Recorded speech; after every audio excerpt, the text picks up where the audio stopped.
Jadi walaupun pemilu 2009 itu syaratnya lebih ringan, tapi dari segi tidak konsistensinya kedudukan KPU, kedudukan undang-undang yang bentuk KPU itu dengan konstitusi, tahun 2009 juga sudah menyalahi kan?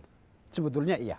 Sehingga oleh karena itu memang kita Partai Sri memang sedang mempersiapkan permohonan judicial review ke Mahkamah Konstitusi tentang undang-undang yang mengatur dan memberikan fungsi seperti itu kepada KPU. Kalau dulu Pak, dari partai banyak menjadi partai lebih sedikit itu saringannya bagaimana gitu? Kan dulu banyak sekali partai, atau di 99 aja banyak partai, terus di 2004 sudah lebih sedikit, 2009 lebih sedikit lagi. Waktu itu kan tidak ada pembatasan dari KPU.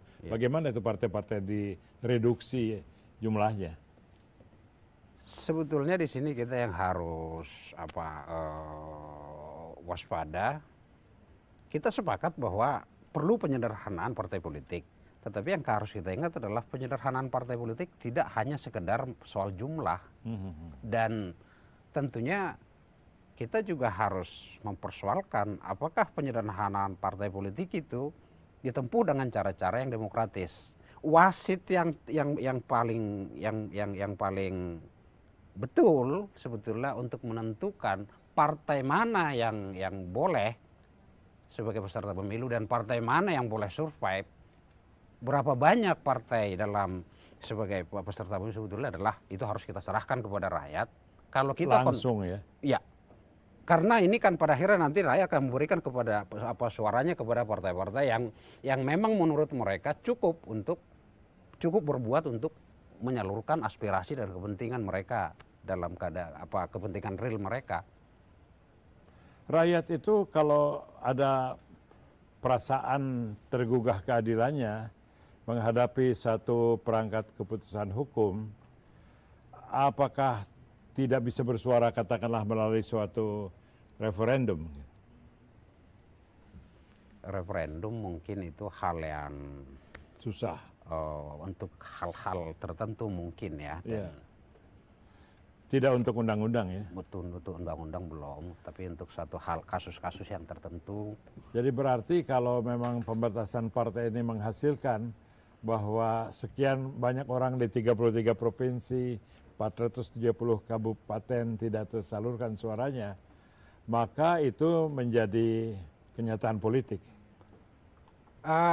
Begini, hal yang menarik adalah walaupun KPU menyatakan bahwa kita tidak memenuhi syarat dalam hal kepengurusan dan jumlah keanggotaan, fakta yang sebenarnya adalah syarat-syarat yang ditentukan oleh undang-undang itu soal jumlah anggota, jumlah pengurus di tingkat provinsi maupun tingkat kabupaten kota, kita memenuhi syarat. Itu memenuhi ya? Memenuhi. Dan sekarang yang sangat mengagumkan dan bikin kita agak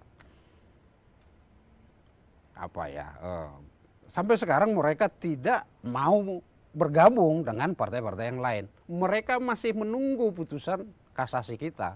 Betul, tidak ada satupun orang di partai Anda yang berpikir untuk meleburkan diri dengan sampai sekarang belum ada. Lain. Dan setiap hari di berbagai daerah di Indonesia, ketua-ketua DPC, pengurus-pengurus di tingkat kabupaten kota itu sama saya dan sama teman-teman DPC melalui berbagai macam saluran komunikasi masih tetap menyatakan kita akan menunggu putusan kasasi terhadap gugatan Partai Sri. Artinya apa?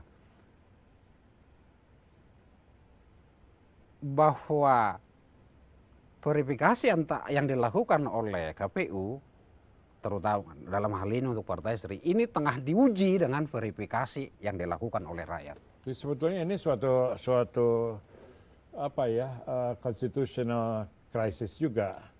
Saya kira ya. Dalam skala tertentu, dan edukasi publik seperti ini memang perlu dilakukan.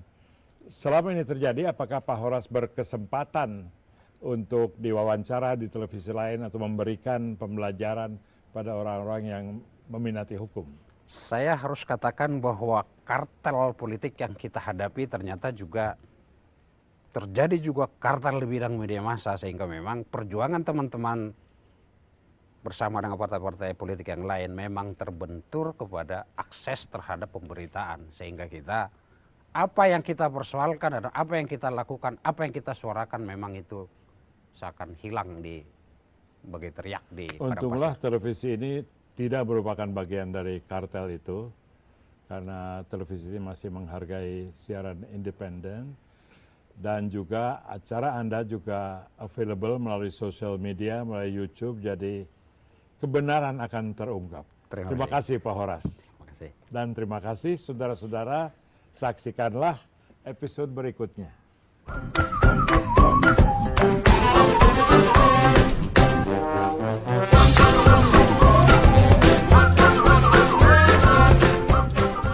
Wimarso telah memberikan media alternatif kepada kita di tengah-tengah terjadinya kartelisasi dalam media massa.